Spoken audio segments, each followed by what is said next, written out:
It's Sports by the Book at the South Point Studio. Here's Jeff Parles and Alex White. Welcome in, Sports by the Book, South Point Studio. I'm Jeff Parles. And I'm Alex White. Just nice and simple here today. Just as always, a shout out, as always, our friends at Steiner's. Yes. Friends at Andy's Cigar Bar. Also, I'm doing this at the beginning of the show because I forget to do it at the end of the show. If you miss any of today's show and you just want to hear the audio, podcast available, South Point Studio. South Point Studio on YouTube, as always, as well. Make sure you follow us everywhere on social media. We're on Facebook. We're on Instagram. We're on Twitter. Where else are we? Are we anywhere else? Anywhere else on social media? MySpace. Yeah, we're on MySpace is TikTok. gone. We're on TikTok. That's Yes. right. Thank you. I knew I was forgetting something, but it was TikTok. Sean's the TikToker here at the network. Actually, Caden is. What am I talking about? It's Caden. It's Jerry. Well, no, Caden's a TikToker in his own right. I know Jerry runs all of our social media. Correct. Caden does a little bit as well, but it's Jerry. It's Jerry. Jerry's the jack of all trades, technologically speaking, here at the network. Well, he's the reason we got a TikTok because he has a fantastic TikTok himself where you can see him go live.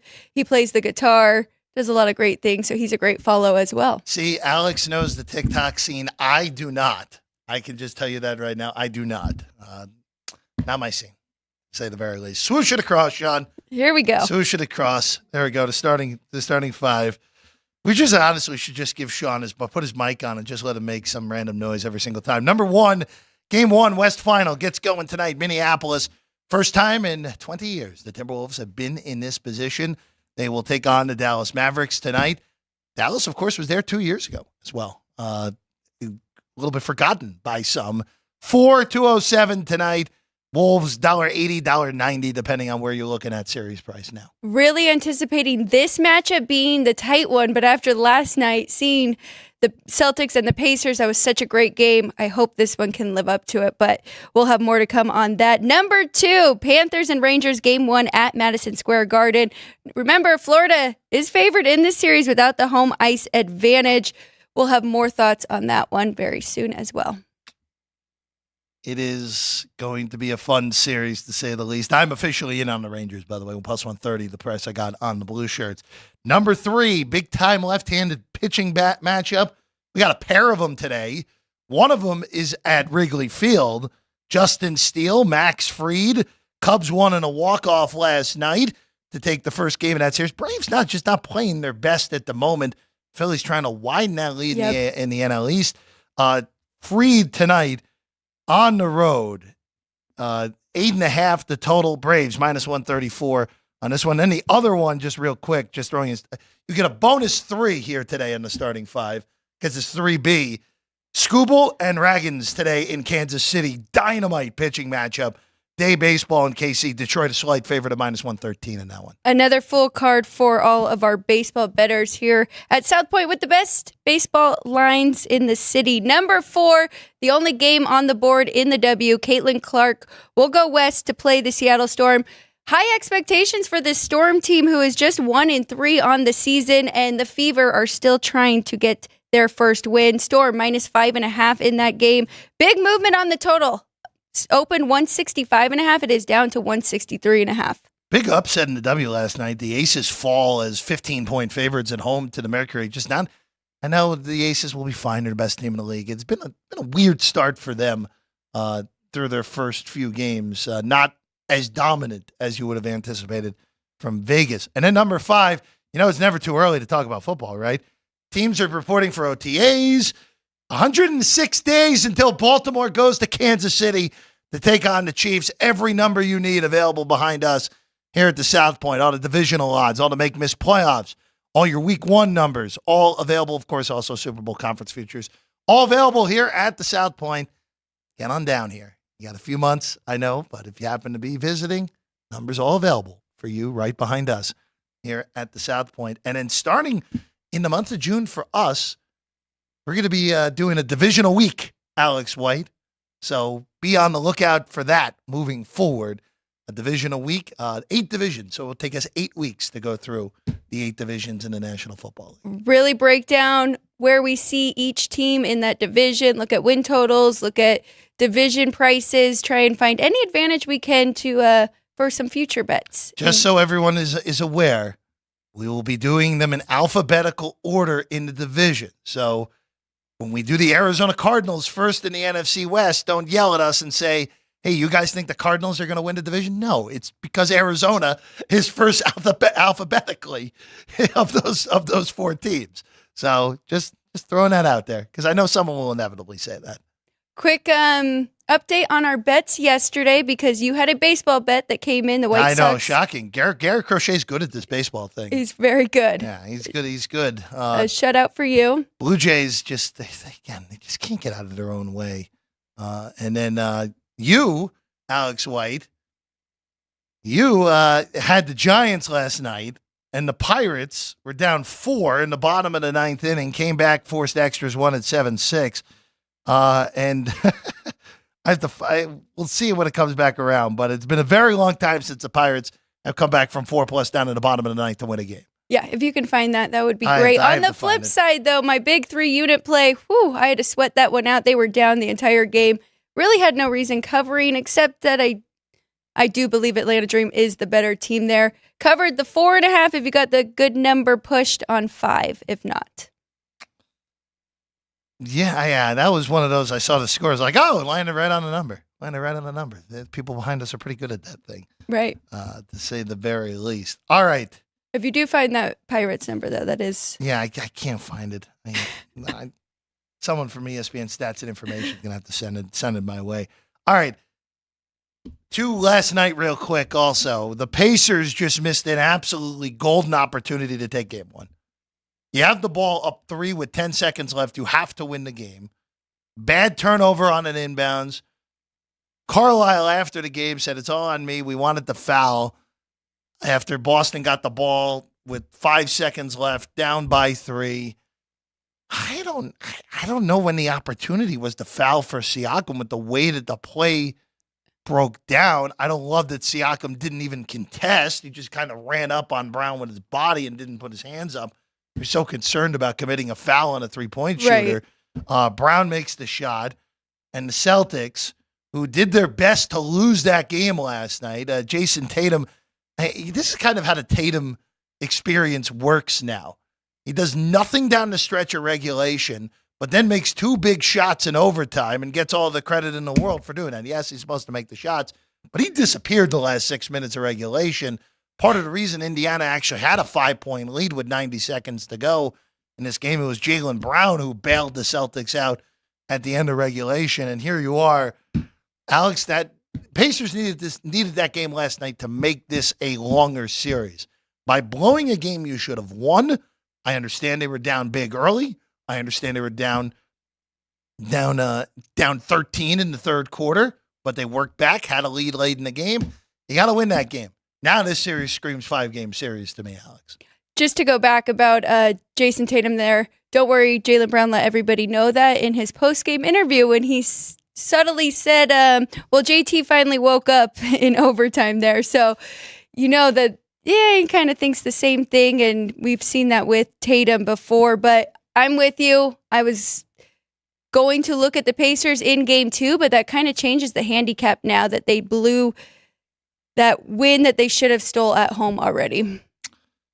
You know, I just will say this for Indiana's perspective, where in order to, again, by the way, current prices are on the bottom of your screen. Celtics only moved to minus 1,200 for minus 850, 900, depending on where it was.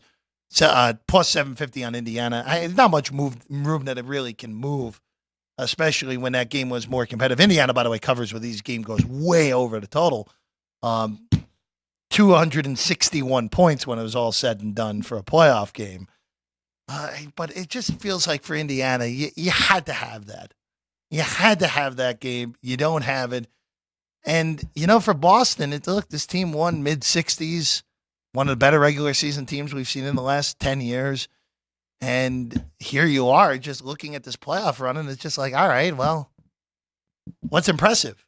Not much. And I just wonder when we get, assuming that they still win the series, and I think they will in 5, maybe 6 at this point, what does this look like against Minnesota and Dallas, where we're going to see what's left in the tank for Minnesota after that epic comeback in Game 7 against Denver. And for Dallas, I just want to see how they deal with the swarming defense of Minnesota. Boston's an excellent team. There's no arguing that. But it's weird to say this about a 65-win team. They don't wow you when you watch them. They're just really good. They're just consistent. And Minnesota wows you right now. I don't know if Dallas wows you, but Minnesota wows you right now. I'm going to slow down a little bit because they only won the first game and they barely won that in overtime.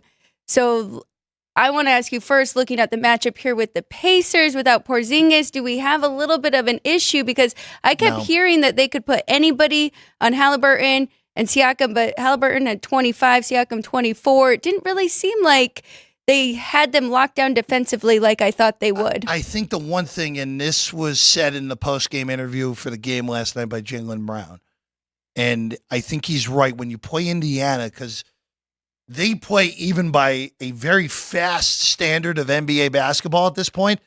Indiana plays crazy fast. Yes. They just high possession games, just try to just wear you out.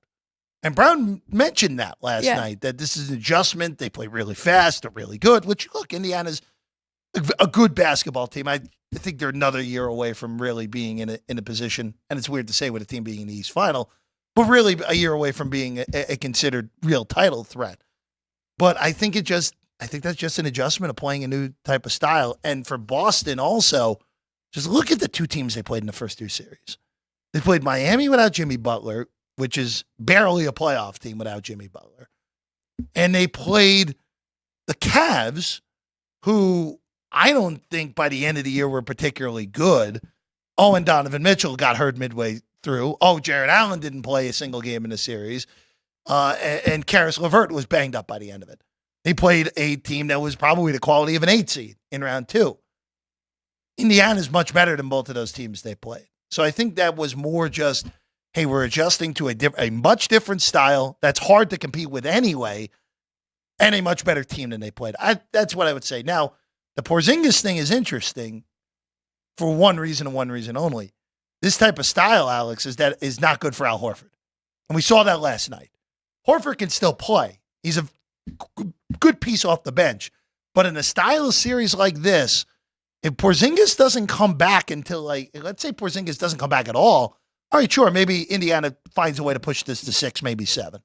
But as Porzingis comes back in game 3, I don't see how this goes longer than 6 on the high end here. I think that's an excellent point, especially when we see the way that Cleveland plays and that series against Orlando. Like, that was a very slow, old school style basketball. Unwatchable. So adjusting to the Pacers here, I do agree with that. Now we have a total that they have adjusted for game 2, currently at 224.5. I'm in the ballpark that Boston is going to speed it up and still play this type of basketball with them and not necessarily slow them down, because we haven't really seen, the Knicks couldn't even really slow them down. And the Bucks, they didn't have Giannis, but they couldn't really either. So it's kind of, they have no choice, right, to play that speed.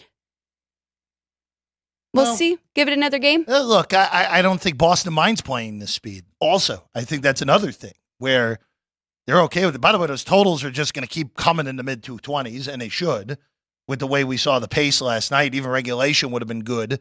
What would have been good? It would have. Was it 118, 115, right? In regulation? Yeah. So, it would have been good. Still, it was 117. Yeah, 117, 117 was where it landed. So, it still would have been fine. At 117, 114, still would have been good. Getting to 231. So, when you are overmatched, like Indiana is, not crazy overmatched, but they are overmatched in this series, you have to win a game like that, and you just didn't. So maybe this goes 7. Maybe we were talking about when this is all said and done. Wow, Boston was fortunate to win game 1, or else they'd have lost this series in 6. It's possible, but I just don't see that. It's very interesting. 9 tomorrow. By the way, Alex will have you covered for the next few days. I do not have a play on this game. I do not have a play on this series for tomorrow. I will likely be sitting on a lot of this series in particular, unless if the numbers in Indiana come in a fashion that I like it, getting Indiana at the right price at home. I was going to say, looking at more game 3 or 4 when they're going back home, right?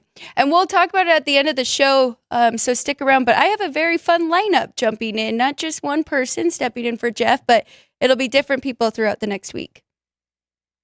Well, one little family matters later this week. We can tease that way. I think a lot of people are smart enough to figure that one out. All right, Dallas and Minnesota. Game 1, 4. Minnesota's $1.80 behind us. They're as high as $1.90 at other shops to win the series.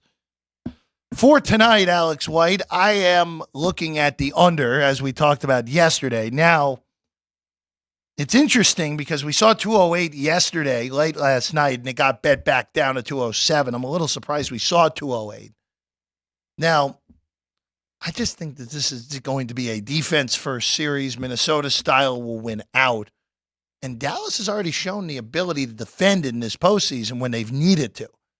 So I would lean to the under 207. Now, the only concern with that is it does feel like, and we know this from what we've seen through this postseason, early series totals have been more willing to go over than later series totals, and that's historically speaking usually the case as well. And we've really seen this year those tight games that come down to the end have gone over, right? And then we've had some blowouts in between that have fallen under pretty easily. But I'm with you. I went under 207.5, and we know that Minnesota is the best defense in the league. They're actually the 4th best right now in the postseason. And then we have Dallas that is playing the 6th best defense in the playoffs. But before the playoffs even started, Jeff, we were talking about the Mavs and how they were one of the best defense in the last quarter of the regular season. So they've really figured some things out.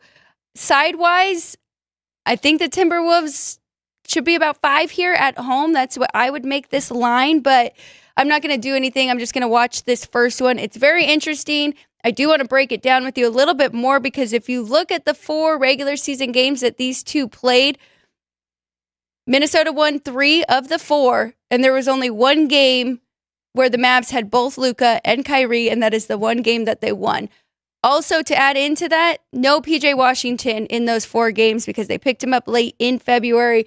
And the last time they played each other was January 31st. So that kind of throws me off. I think it's going to be a tougher series than people think. I also am in the ballpark that Minnesota is a better team all around. But I think it's going to be a tight series, goes down to the end. This Minnesota team, as we've talked about, this is the first real run through the postseason for this group. Yeah, they were in a play-in game scenario. Yeah, they made it to the 8 seed. I get it, but this is a different deal. You're now in the West Finals, dealing with on the other side. Dallas was here a few years ago, understandably a different group, but Kyrie Irving, of course, won a title in this league. He's been deep in the playoffs plenty of times. Luka, obviously, second conference final for him. It'll be interesting to see, though, just the way this all breaks down. With the way that, again, I just want to see how those other pieces that have played well in this postseason handle this defense. PJ Washington has been great. Derek Lively, the rookie, has been really good as well for Dallas. I just wonder how they handle this defensive pressure that is going to be very different for Minnesota than it was in either of the first 2 rounds against Oklahoma City or the Clippers, Alex. It is. And that's why I definitely think the under is the best play here for this first game.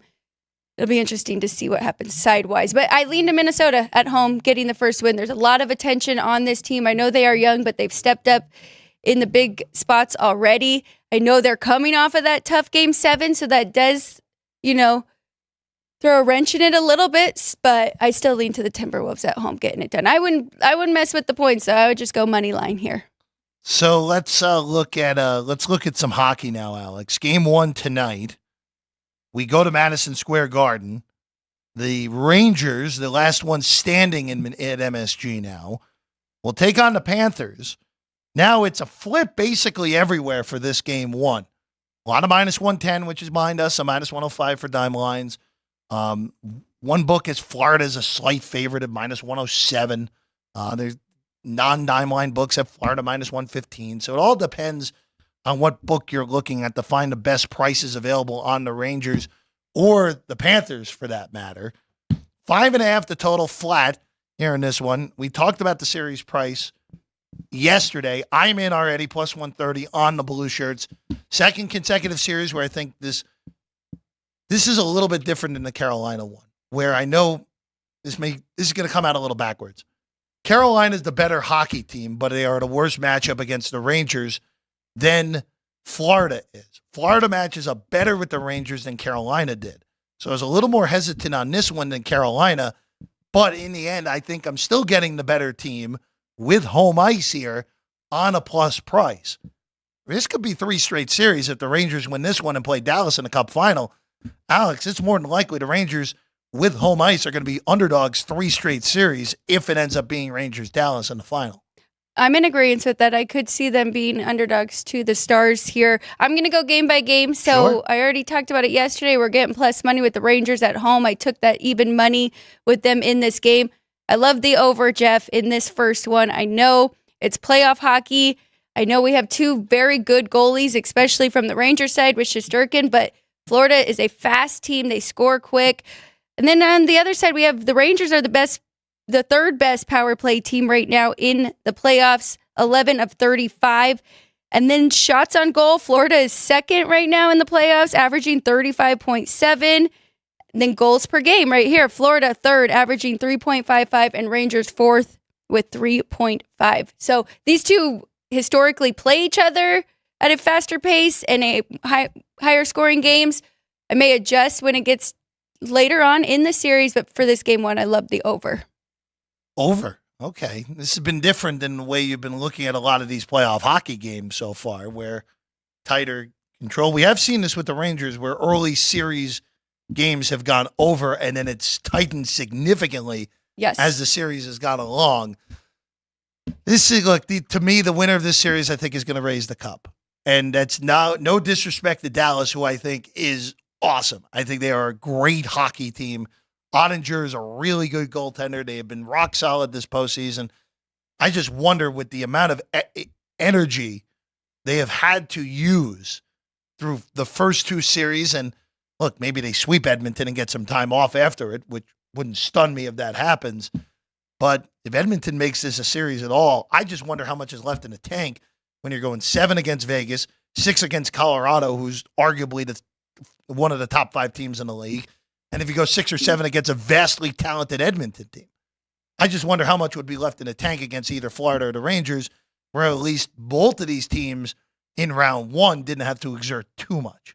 I don't know. I got to push back a little bit there because the Eastern Conference is so strong. I mean, that series right now for the Rangers against Carolina, where they almost came back to tie it up, forced to game 6 there. And then Florida, I mean, they played a tougher series than they would have liked to against the Lightning, who is a very good team as well. Boston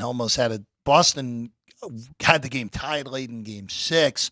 Yes. As well. But look, I just, when it's all said and done, I think the winner of this series is going to win the cup. I'm sticking with what I said last round. Yeah. Where I thought the winner of that series would win the cup, and the Rangers won that series, so I'm sticking with the Rangers winning the cup. So there you go. It's easy enough all the way through on that one. I just would bring this up real quick, Alex. I know you'll be holding your official play for tomorrow's game for tomorrow on the show, but Dallas is minus 135 to win the series against Edmonton. It's up from $1.30. I still think minus 135 is good. I just don't, with the goaltending issues for Edmonton, barring some big switch, and look, it can change on a dime in the Stanley Cup playoffs. We've seen it, where goalies look lost and then turn into stars, or vice versa, where they're standing on their heads and then all of a sudden, it just fell apart. We've seen both sides of the coin on that. But what confidence does the goaltending of Edmonton now facing this team, where in the first 2 rounds, look, Edmonton took advantage of the Kings in round 1. I don't think LA played particularly well in that series to begin with anyway. And then Vancouver just didn't create scoring opportunities. Vancouver created any scoring opportunities, they would have won that series. I think this is a romp for Dallas. I really just think they're much better than Edmonton at this point because of the massive advantage. Ottinger against, I don't care if it's Skinner or Pickard. It doesn't matter who's in net for Edmonton. The toughest part for me is in the playoffs, so much falls on your special teams. And if they are creating opportunity and capitalizing when they're on the power play, and the Oilers have been very good at that. They are the best right now in the playoffs. You just mentioned it, though. I mean, historically, they played very well against the Kings, so you can't take too much from that. And then they had that matchup against Vancouver, but still, they are the best right now. 15 of 40, that's 37.5%. I like Dallas in game one. I'm probably going to go game by game. I mean, there's a lot of pressure on both of them to win this first one, but I feel like the Stars have it even more. They can't fall in a hole again, right? They lost 2 to Vegas, had to come back in that series. They lost the first one to Colorado. So I think they're going to be ready to go for this first game one at home. Stars $1.30 in game one, total 6. No play for game one for me. I would imagine that I would like Dallas, obviously, to win the series, with the series price being the better bet for me on this. But I think they're much better. I think they are a much better hockey team from what we've seen through the year, and now especially in the postseason. Dallas against either Florida or New York, it doesn't matter. That's going to be a really good series, even though I would lean to the Eastern Conference team in that one. Anything on the WNBA game tonight, Fever? Go to Seattle. I did go under that total. I jumped in last night, though, 165.5. It is now down to 163.5. I don't love it there. I don't have the full 5-point difference in that one, but still don't know if Seattle is in full strength. And then side, I think, is just, it's right. I lean towards the Storm. I think that's a pretty cheap price for them. But as mentioned, they haven't been as good as expected, just 1-3. They're still trying to figure some things out. And on the flip side, I mean, Indiana continues to get better in each game. So this will be their 5th one. But I like under. Wait and see if it goes up a little bit before jumping back in. Be interesting to see how Caitlin Clark does now. West Coast swing, Seattle, LA, Vegas on the swing for the Fever. Again, the Aces losing last night, the big upset in the league, losing to the Mercury. The Mercury, maybe we underrated Phoenix going into the year right now. Maybe we underrated them just a hint, a little bit. I did say Mercury would be surprisingly better, but no Brittany Griner, so that kind of threw me off. Said to wait on that, but yeah. Maybe Clea Cooper is also playing at a ridiculously high level. Yes, so she far, is. So very 37 good. A night ago in the win for Phoenix. All right, we'll take a quick break. When we get back, we'll check in with our guy Danny Burke, his usual Wednesday spot, talking some baseball with DB. He's got a nice selection of plays for you on a Wednesday baseball card. That's next. Sports by the Book, South Point Studio. From the South Point Studio, the perfect blend of sports. But I think the Niners are going to wear them down. Detroit Pistons lost their 36 games. Comedy. See over-under on that relationship lasting. I'm going to put mayo in the coffee. Yes. I am beautiful. And a whole lot of Pittsburgh. In Pittsburgh. Pittsburgh. Yeah. Pittsburgh. Join Ryan McCormick. That's at least 2 picks outside of our own in the first round next year. Oreo. And host Frank Nicotero. I look at the clock, I go, Watch Punchlines live at noon every weekday.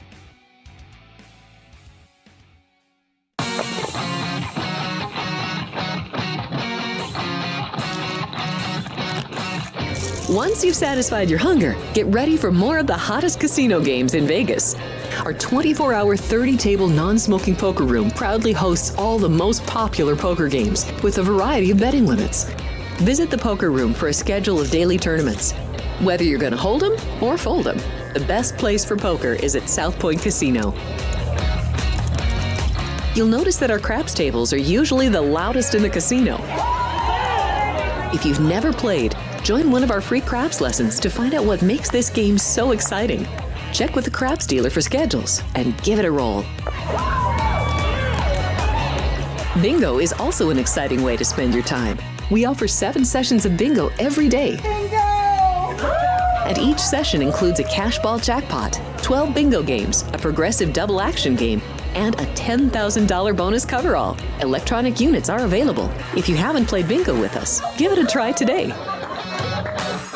Guests can also get in on the action at our one-of-a-kind race and sports books. 2 separate rooms designed to maximize your experience and comfort. Our sports book, with over 400 seats, puts you right in the middle of the action, 24 hours a day.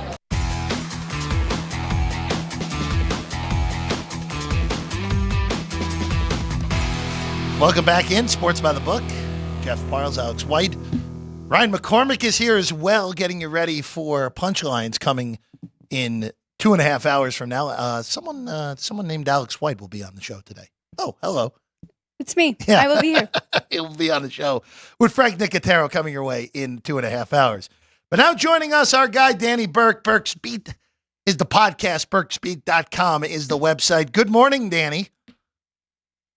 Good morning, guys. Appreciate you having me on, and happy to see that you got your bottom left TV monitor working all smoothly after the debacle that was witnessed over Twitter last week. So happy to see that. Well, Danny, it was to the credit of Jerry yet again. See, Jerry and Ann are the only reason this studio even functions at this point. Let's be honest with ourselves. Jerry was immediately, because we had our PGA Championship special. Jerry came right in, changed the monitor, and it was all fine. Like nothing happened. Like nothing happened. Big credit to Jerry. By the way, the monitor is sitting in the corner over there still, Danny. Frank is threatening to sign it and sell it on eBay, which I would be concerned that the signature might actually devalue the broken television at this point because of just the greatness of the clip and such. But regardless, so Danny, before we get to Minnesota, before we get to baseball, before we get to Minnesota and Dallas, just last night, I mean, hey, look. If you're Indiana, you got to close that game. You got to close that game with the ball, 10 seconds left, up 3. I don't know what the play call was off of that. They turn it over. Brown hits the 3. They don't even get a real shot off at the end of regulation. I know Halliburton got one off, but it was less than a 1% chance of going in with the way that the possession went. But look, Danny, that is the way that short series happen in this league. And if you have a Boston series length bet, or if you laid the game and a half like Alex did, or if you laid 2.5 games even with Boston, you got to feel pretty good about what happened with the way that ended up ending last night. Yeah, and as crazy as it may seem, having a win like that for Boston is almost a little bit better than if they would have won fairly comfortably in regulation, because this is so demoralizing to a team like Indiana, a team that I saw as high as plus 680 on the series price, whereas the Celtics were as high as minus 1,200 before the series had begun. And Boston, a double-digit favorite heading into that game, looking like they were going to pull what we've seen from them, except in game number 2 throughout the postseason thus far, and that's dropping these unexpected games. Indiana had a pair of chances to close it out, and then those resulted in 2 turnovers. It just made no sense when you kind of sit back and think about it and go, how didn't the Pacers close that out? I mean, it was mind-boggling, really. And then you could argue, too, well, the Pacers should have fouled when they were up 3 and Jaylen Brown's in the quarter. And, yeah, to a certain extent, they should have. It was also at the same time just a phenomenal shot by Jaylen Brown. And then you mentioned Halliburton's shot at the end. He hesitated taking that open shot originally, which in hindsight he clearly should have, and then just made it so much more difficult on himself. And then once the game went to overtime, you knew it was all over. It's where underdogs go to die. And I laid a little price with Boston heading into overtime, and then took a little plus price after the Pacers hit that first shot. Because, again, we see this time and time again where a sizable underdog has a lead. Right at the end, they blow it. It's a complete momentum shift. The mentality changes, and there's really nothing you can do. It's just kind of the way that these sports events work. And it was obviously crushing for them in game 1, and it's probably it is going to loom large for the remainder of the series. If you have some kind of bet on the Pacers, even if you're catching 2 games, you're still not feeling great, even though they had the lead at the end of regulation, because, again, that goes a long way in terms of the mentality for a team such as Indiana. Danny, I'm asking a lot of you, but looking at this series as a whole, is there an opportunity that you are going to look for to bet on the Pacers, maybe the first game back in Indiana? It's really going to have to depend where the market sets this one at, and obviously what occurs in game 2. But looking into this series, the only thing I did was a player prop. I did Jaylen Brown to lead the series in scoring. I got plus 650. He was right behind Tatum heading into this series. Obviously, Tatum had a great night last night. So that was the only thing I had pre-flop. And the reason being is because I lean toward the Pacers catching those 2.5 games, but knowing how vulnerable they are on the defensive side of the ball, and this is the furthest they've gotten with this team, obviously, that they've had concocted together. So that's why I'm hesitant in general to look the way of Indiana. But at the same time, I mean, Boston has shown their ineptitude left and right. And then the thing is, too, when you think about game 3, Alex, is what's the status of Kristaps Porzingis going to be? Because the rumors are saying maybe as early as game 3. Obviously, it's hard to speculate this far out. But if Indiana's catching a handful of points at home, I could see the attraction toward it. I just don't know if I want to get involved or have enough conviction to get involved before the game begins because of, again, the lack of defense that we see out of Indiana and because of how great they can be offensively. I think this series is just a great one from the in-game betting perspective. I mean, there were a numerous amount of chances you could have had yesterday on both sides, truthfully. So that may be the best way to go about it, is just judging the tempo of these games and looking for a better number that way. Danny, let's go to the other series. Minnesota favored in the series, -180, -190 at the peak now for the Wolves. Danny, I think this is a relatively good matchup for them, even though, again, you're dealing with a team that has never been this far in the postseason. And it is a little bit weird to see a team other than Conley, who has never played in an NBA Finals, by the way. He's just been in the conference finals, really being the one true leader that has been this deep in the postseason. But here they are. I think a lot of us think that this is Minnesota's series to lose, and the series price obviously dictates that. 100% agree, Jeff. I laid -170 here with Minnesota. I get that it's steeper. I can understand people going with minus a game and a half for a little bit of plus money, but I'm fine laying more for the security in this series just because of what may happen when the series shifts back to Dallas. But we have to realize what the biggest issue here is for the Mavericks. And it's the fact that Luka Doncic isn't 100%. That much was evident in that series against the Oklahoma City Thunder. Yes, he was incredibly effective on obviously the offensive side of the floor mostly. And if he's not even scoring because of his inability to do so because of him being banged up, then he works as a decoy. I get that. But at the end of the day, they only had 4 players averaging double digits throughout the postseason thus far. Minnesota has 6. You have the 6th man of the year, Naz Reid, coming off the bench. You obviously have Mike Conley, as you mentioned, is a great veteran role player.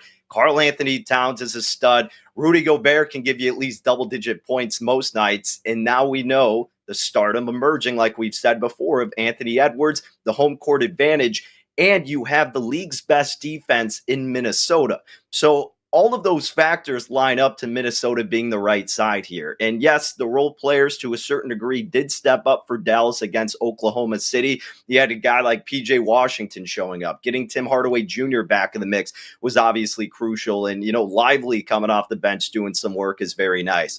But this defense is so ferocious, and the tenacity they possess is just otherworldly compared to some of these other teams. You could argue the Thunder had a good defense, and they did, metrically speaking, but a lot of us weren't sure to trust the Thunder because of their inexperience. At least Minnesota's been to the playoffs with this group a couple of times. So it's Minnesota or nothing for me here if you're looking to bet it either for the first game or obviously the series, because I did lay -170 on the series price. So I'm all Timberwolves out in the Western Conference, guys. Let's dive into game 1 a little bit more here, Danny, even if it's just a lean, but the Timberwolves 4-point favorite at home. Charles Barkley, the whole gang, they're going to be there in Minnesota, total sitting at 207. Yeah, so speaking of game ones, I remember when it was game 1 between the Mavericks and the Thunder, I took the Thunder in that spot because the way the Mavericks came out in their first game against the Clippers and just how they've been in a lot of situations, this is a team that takes a little bit to get acclimated, to make those adjustments that really benefit themselves. So that's kind of another reason I would look toward laying 4 here with Minnesota, or waiting till a better in-game price on the money line and trying to get that in with Minnesota. Also, the total is still fairly low, and I think in game 1, I'm going to stay away because, again, if I'm thinking Dallas may take a while to get acclimated, that's going to hinder their offense.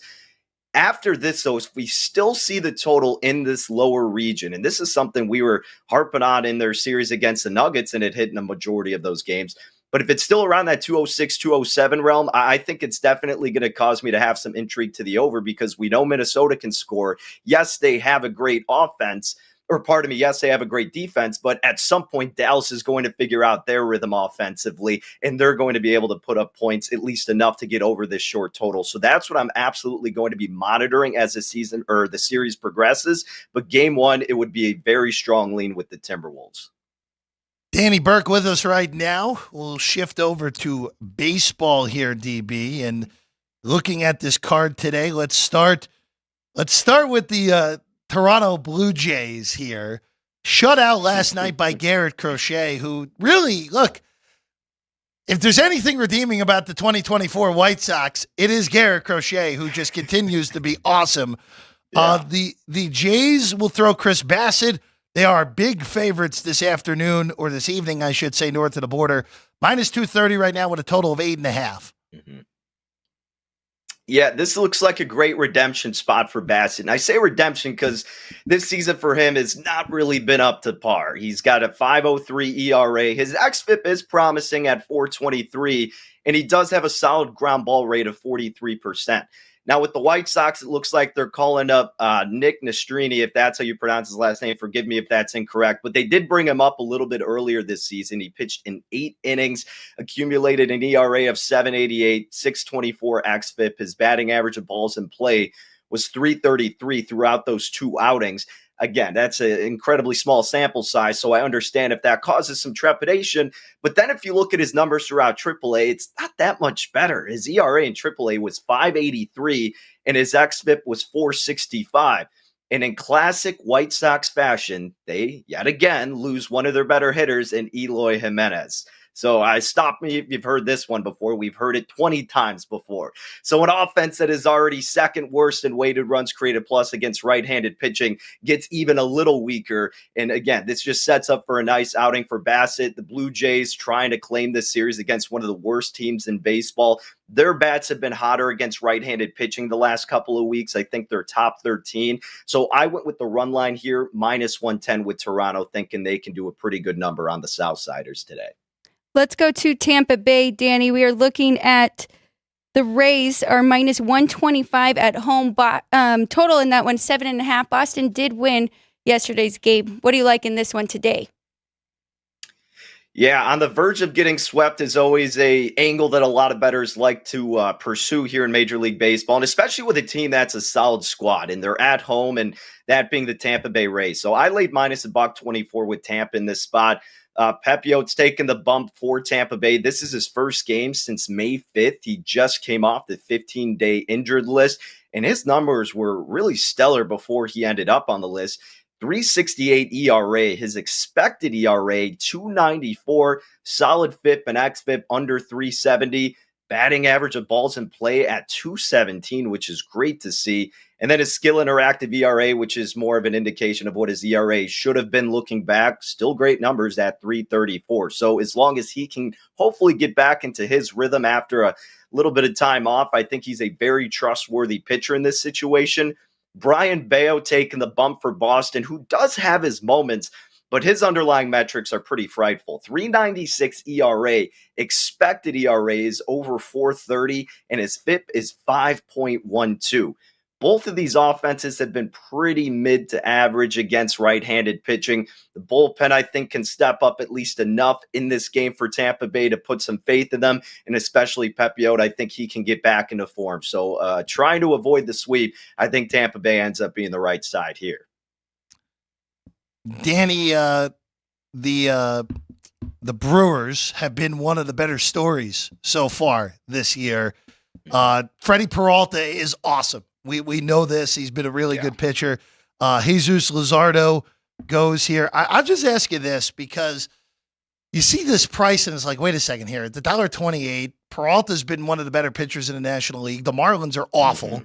I don't want to use the word trap because we know that doesn't exist in this thing, despite what everyone wants to say. But this line doesn't check out to me real quick with it being $1.28 only on Milwaukee. Yeah, you're right. And that's something I addressed when I wrote up about this game, too, because the market is showing some love to Luzardo here, the southpaw. And at first glance, obviously, you look at his ERA at 5.02 and you're like, how the heck can that be happening? But again, we talk about these underlying analytics, these metrics, and his xFIP is 356. He's only allowed 4 earned runs throughout his last 3 starts, and he's coming off a shutout performance against your Mets, Jeff. So I guess people want to ride the hot hand here. Yeah, shocking, right? And think maybe, hey, Peralta on the other side, his last 5 starts, he's given up 18 earned runs. So I get it. But at the same time, it's still the Marlins, who are one of the worst teams in all of Major League Baseball. The Brewers, the last couple of weeks, are 3rd in weighted runs created plus against left-handed pitching, a number as high as 145. And Peralta, yes, while he struggled as of late, you're going against a terrible offense in Miami, who is bottom tier against righties in weighted runs created plus, and his ERA is 4.17, and despite giving up these amount of runs the last 5 starts, his xFIP is still listed at 329, his FIP 346, BABIP still under 300, where you want to be as a starting pitcher, and his skill interactive ERA is at 307. So to me, I just see this as people are maybe getting a little worried and thinking there's value with the Marlins here, and getting worried about Peralta is what I mean. But if anything, Jeff, then I just look at this and go, okay, I'm getting a better price on the Brewers than I actually should be. So I got it a little earlier. You could probably get better than I did, but I laid minus $1.35 here with Milwaukee. Again, I think it could be one of those spots where a lot of bettors are overthinking it. Go with the better team and who realistically is the better pitcher in Freddie Peralta. At least that's what I'm doing for this matchup. Danny, any future bets for you recently? Any pennant bets, or even to win the World Series, win totals, or even awards? Yeah, so actually on the latest episode of my podcast, we were going over some Cy Young bets, and I had one in the National League, one in the American League. Out in the National League, I took a flyer on Chris Sale at 20-1 Not for bad. NL Cy Young. This dude has been outstanding. Certainly his age and the long road of this season is a tad bit worrisome, but the nice thing about him, like we see with other pitchers, take Dylan Cease, for example. You take him off of not so competitive organizations, surround him with some actual dudes and studs and guys who are competing for a championship. That's going to better your mood and really give you more incentivized performances on a day-to-day basis. And again, Chris Sale has been great. Hopefully he can keep that up. I know the number immediately after I gave it out, because he just had his start, slashed to like 12-1 is the best that I've seen. But yeah, I keep an eye out for Chris Sale. And then the other guy in the American League, and this is because, yes, his numbers are good, but also because the price that was being dealt, Tanner Houck of the Boston Red Sox. He has been great himself. His ERA is incredibly low, and his xFIP is even lower than it, so it's showing that it could persist. The issue with Houck is that he's on the Red Sox, who have not been, what we talk about, a competitive bunch, and I think his record is 3-5, so as much as they shouldn't play into account, a lot of these voters do put in the fact if you don't have a lot of wins. But FanDuel out here in Illinois was offering 60-1 on him, and I thought that was an insane price because other books were dealing him at about 25-1, which makes a lot more sense. But a lot of his numbers have been great. If he can just tag along a couple of wins and stay steady, that number will not be anywhere close to 60-1 by the end of the season. So that's the other guy that I put up for an award. Well, that's an interesting one. Again, the non-King Felix Jacob deGrom category, or the two guys with mediocre records who have won Cy Youngs in the last decade or so. I don't know. That's an interesting one. I didn't even think of Tanner Houck. His numbers have been awesome, but Sale, I like that bet. I like that bet. He's going to have to be the ace of the Braves moving forward. So he has that going for him, with Strider, of course, likely not to pitch again this year with the elbow injury. I'm surprised he was still dished at 20. I'm a little surprised at that, Danny, just because of the nature of, all right, if the Braves are going to win a division, he's probably going to win 19-plus games, probably going to need a sub-3 ERA, maybe even sub-2.5. I'm a little surprised you were able to get that good of a price still at this point. Yeah, and I think a big part of that too, Jeff, is just waiting for another game of sample size to where it's like, okay, he's actually going to be doing this consistently. And then furthermore, because of the rest of the crop that's available throughout this group, right? I mean, Zach Wheeler was a short shot.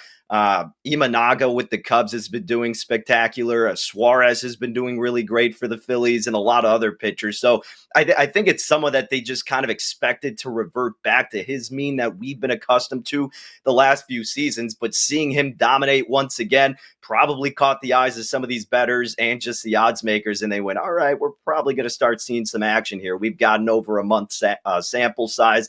So maybe he is going to go back to the original Chris Sale that we saw earlier in his career. And honestly, too, even though I got in on that 20-1, I wouldn't mind if he got banged up in the next couple of starts just to get the price back to a little bit better of a number to maybe even jump in once more, because it's such a long season. And, these bad starts are inevitable, even from these Cy Young candidates. So I wouldn't hate jumping back into the well if that comes to fruition. Right now, if I had a vote, I would vote for Ranger Suarez. I don't think that's holding up the whole season.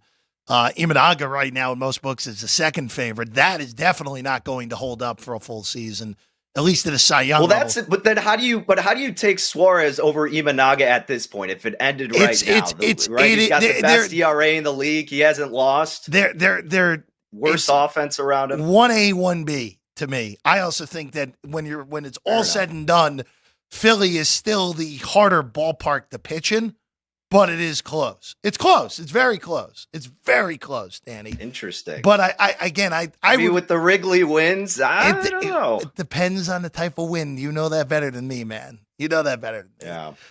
But I will or should. But I agree. It's not going to hold up realistically. I'm with you there. For Imanaga, look, I think Imanaga is going to win Rookie of the Year. Like, Imanaga can pitch well into, like, he can, at this point, and I hate to say this but it's the nature of pitchers. Let's say Imanaga goes out for 6 weeks, which could happen, and isn't quite as good as he was now. I mean, all right, so he falls to a 3 ERA. He's in great shape. He's going to win Rookie of the Year pretty easily with a year like that. But Wheeler's the right favorite right now, at least personally to me. I think he's the right favorite because we've seen him pitch a full season, and we know he's capable of pitching at a high level for a full 162. That's the more interesting market than the AL market. The AL market, I'm just going to throw my hands up and say, all right, whatever happens there happens. Scoople's the favorite right now. I have a hard time seeing the voters voting for a guy for a team that finishes in 4th place, which is probably going to happen. Hey, by the way, go ahead, Danny.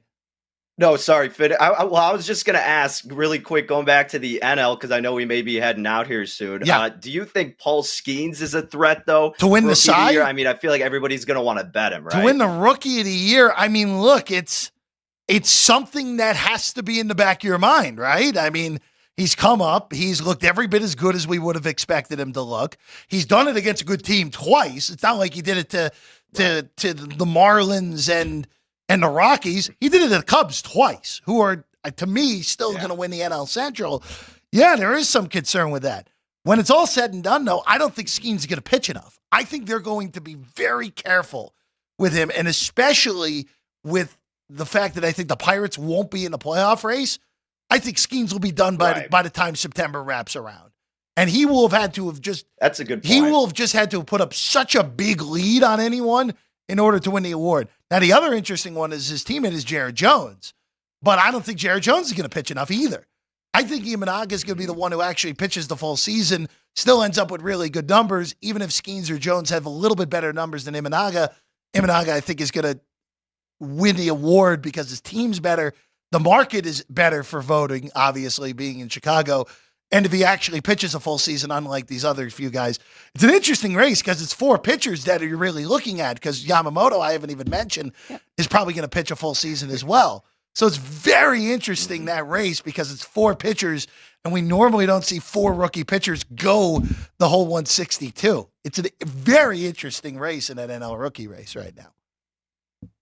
Yeah, look, that's a great point, too, that you bring up about going the length of the season, because the Cubs need Imanaga to stay healthy, because he obviously has been their best pitcher. Obviously, Javier Assad's been really good, too. Managed fairly well with the bad weather conditions yesterday against the Braves, but I think he's going to end up regressing a tad bit. But the Cubs will need to put as much weight on Imanaga as they can, because they have no reliable bullpen. The offense goes in complete waves, so until they make additions and stay healthy, Imanaga has to continue to go 6-7 innings, which is a tough ask and which will inevitably lead to him probably getting beat up a couple times. But you're right. In comparison to some of these guys on the Pirates, while I think more of the attraction will go to a guy like Skeens, you bring up a very valid point that why try to exhaust him in his first year if they're not going to be competitive down the stretch? So more meaningful games, which will help get some of those votes for Imanaga, makes sense for sure. Burke Speed is the podcast, then the website as well. Danny Burke 5 on the tweets, where you could always go to see Danny's work. Danny, pleasure as always, man. Thanks for hanging with us. Alex, Jeff, always a blast, my friends. Take care. I'll see you next Thank week. you, Danny. As always, Danny. All right, Alex, before we go today, official plays for today. Yes. What do you got?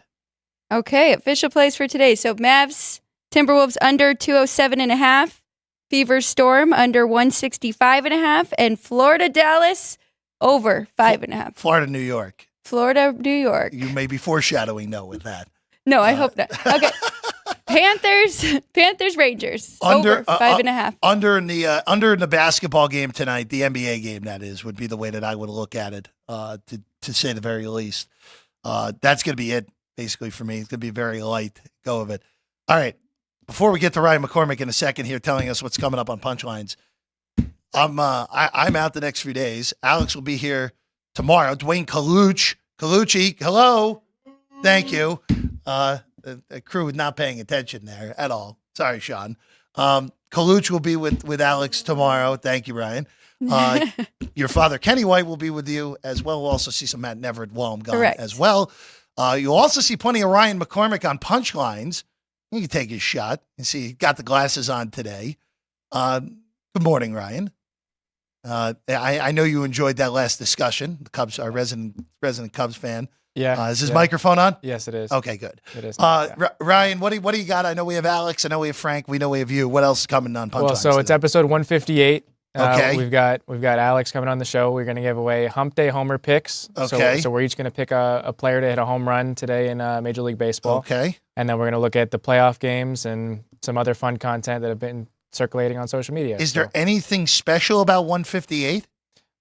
Just the fact that I'm wearing my Las Vegas Super Bowl 58 shirt. That was added it. Okay. Yeah. Fair enough. All right. Hit 158. We already passed episode 58. Obviously, Super Bowl 58 already happened as well. Yeah. Oh, hey, good enough. It's also our 100th or 101st show of the year for Punchlines. Have Sean check that one out. Yeah. That sounds like a Caden job, actually, more so than anything. Yeah. So there you go. That's Ryan McCormick. You'll see him at noon. Punchlines. Frank Nicotero, Alex White today. It'll be a good time as always. By the way, big shout out to Danny, who always pops on Wednesdays. Well, always love talking with Danny. That was a fun discussion at the end. Alex is back tomorrow. See you at 9:00, half hour tomorrow, because Gone Racing makes his return after a week off. They will have a lot to discuss. It was the All-Star race, but it was not the friendly race last week. It's also It's the Coca-Cola 600 tomorrow, this weekend, right?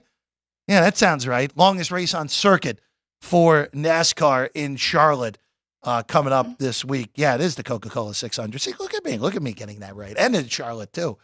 See, NASCAR usually a blind spot for myself, actually, all over that, shockingly enough. I'll see you guys next week. Enjoy your trip. Alex will see you guys tomorrow. Ryan will see you guys later today. Punchlines with Frank Nicotero coming at noon. We'll see you then. Sports by the Book here at the South Point Studio. See you again tomorrow at 9.